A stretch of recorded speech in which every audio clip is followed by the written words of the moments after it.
Welcome back to the channel. We really appreciate you being here and all the positive feedback on the rental units. We're going to have more rental units coming up real soon. Today we're going to talk about something that's almost happening in real time, and that is transportation. When you come to the Philippines or Thailand or Vietnam, you're going to need to think about, how will I get around? Will I take the bus, jeepney, taxi, walk? And look, all of the above is fine. You know, however you choose, whatever you feel comfortable with is what you feel comfortable with. And that's what you should do. I actually went and bought a motorcycle when I first got to the Philippines. Not right away. I actually rented, I believe, I rented two different bikes in the Philippines before I decided and landed on the ADV 150. I absolutely love that bike. And I've done a couple of videos on riding in the Philippines, both nighttime and when I went to go sell it. And that's what we're going to talk about. I'm actually in the process of buying a bike here in Thailand. And quite frankly, I wasn't ready for the hurdles. You know, I knew that there would be hurdles, and I had heard about the hurdles, but I'm here to tell you, you're going to have to think about the hurdles coming up. And what I mean by that is, in Thailand, you just can't go out, as us being an expat, and you just can't go out and buy a bike. You have certain parameters you have to meet, and we're going to talk about that. Let's talk about the Philippines first. The Philippines was super easy to buy my bike. The gentleman I bought it from did all the legwork, and he gave me back the paperwork. And so after a year, longer than a year, I still had not got my tags in the Philippines, which is still mind-blowing. And I mentioned it, every 3 or 4 months I contacted the guy I bought the bike from, and he said, "Oh, no, Po, it's in the works." So by the time I came to sell it, I still had not had my paperwork and plates from the government. It was very frustrating. And with that being said, selling my bike in the Philippines was a huge pain in the butt. And what I mean by that is that I had 3 offers in 18 hours for my ADV. And that's why I chose the ADV. I love the ADV. It's a great bike. I'm buying a 160 here in Thailand. In the Philippines, I had a 150. It was such a great handling bike, and it was a perfect fit for me. I ended up joining an ADV group. I was the only American out of, I don't know, maybe a couple hundred people. It was a lot of fun. So fast forward to the day here in Thailand. So if you come here to Thailand, first off, to buy a bike, you need a long-term visa. And again, I know I've been talking about visas for a long time, and I'm here to tell you that getting a visa agent, I've talked to 3 different ones. To getting a visa agent to come on is next to impossible right now. It's high season. They are jammed with hundreds of people that want visas here. We're going to go into visas in coming up weeks, and instead of having a visa agent, we're going to talk about exactly what my experiences were minute by minute. But that's another whole other issue. To buy a bike here in Thailand, you have to be long-term. So with that being said, oddly enough, you have to go get a health certificate to buy a bike, at least up in the area that I'm going to, where I'm buying it from. And we'll talk more about that in a minute. But you have to get a health certificate, which is really cheap. It's 100 baht. And for those that are into knowing the exact amount, that's roughly maybe $3, $4 to get the health certificate. So then with the health certificate, you need to get your lease. You need a copy of your lease. You need a copy of your visa. You need a copy of your passport. You need 2 new pictures. And you put all this together, and then you need to go to the immigration and wait on queue, and then you need to pay them 500 baht. They will give you in turn a certificate of residency, and then in turn, you take that certificate of residency to the bike dealer, and then they do the registration for you. Look, as we talked about in the Philippines, so my ADV in the Philippines, I ended up losing 10,000 pesos easy, which for those of you who are keeping track of the dollars, roughly $200. I lost $200 on my bike deal because the gentleman who sold it to me did not give me the complete paperwork. He swore up and down that he did, and everybody who looked at the bike loved it, wanted to make an offer, but didn't feel comfortable with the paperwork or the fact that after a year and a couple months, I still didn't have my plate.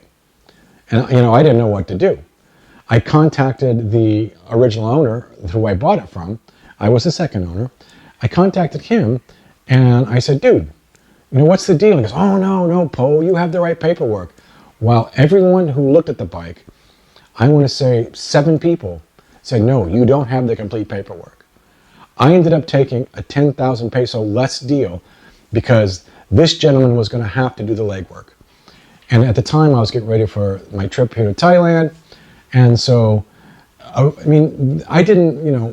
I still kept a high resale on my ADV 150. And so I didn't complain too much. I got paid in cash. I moved on. Then, but you guys get this. Then the original owner contacts me because I had put the two together. And he's like, why did you do that? Why did you had all the paperwork? And actually I just responded back with a thumbs up, and I wanted to put in a laughing emoji, but I didn't. I just put a thumbs up, and I talked to a lawyer in the Philippines, and she said, don't worry about it. You have a bill of sale from the new guy, you have the money, and he has the bike.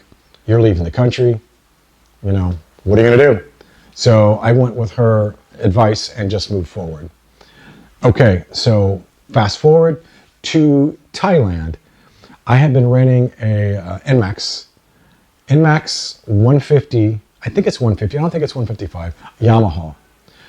A little preface to my backstory. I've been riding for more than 5 decades. Raced motocross, raced trials, raced enduro. I basically kept it to 3 different brands: Honda, Yamaha, and Harley.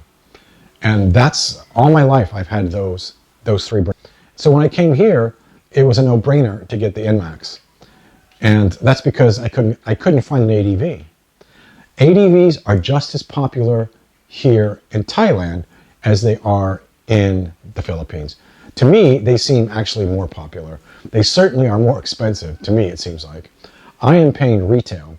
However, I am paying almost full retail from a trusted dealership. That's what I want to stress, from a trusted dealership who's going to do the green book for me and who's going to help me get the bike down here, and a couple of other things he's going to help me with. The point being is that, yes, I'm paying full retail for a brand new bike. However, I will not have the problems. At least, I don't believe I'll have the problems that I had in the Philippines. I'm told that I'll get the green book at the time when I put the money down. I'm told that I should have plates within 3 months or sooner. And I believe that. I trust the dealership I'm going to. And I'm not saying I didn't trust the cat who I bought it from in the Philippines. I'm just saying that the dealership, they have a vested interest to do it right and to, do it the way it's supposed to be done. So, getting back to what's needed. Health certificate, I'll go get that on Monday. I actually might even do a video from there. I have to get another copy of my lease, my long-term lease. I have to go have 2 new pictures taken. And of course, you have to get the cash, all bundled up. And then you have to take all of that. What am I forgetting here? Oh yeah, copies of my visa, copy of my passport, and bring all that to immigration. They give me a certificate of residency. And that's what the bike shop wants, a certificate of residency. So with all that being said, the reason that I chose the ADV here, because I could buy bikes that are maybe half the price, and maybe it'd be okay if I bought used here. It's just I have such a bad taste in my mouth with what happened in the Philippines, with that ADV, with buying used. And if I lived in the Philippines, you guys, I would not buy used.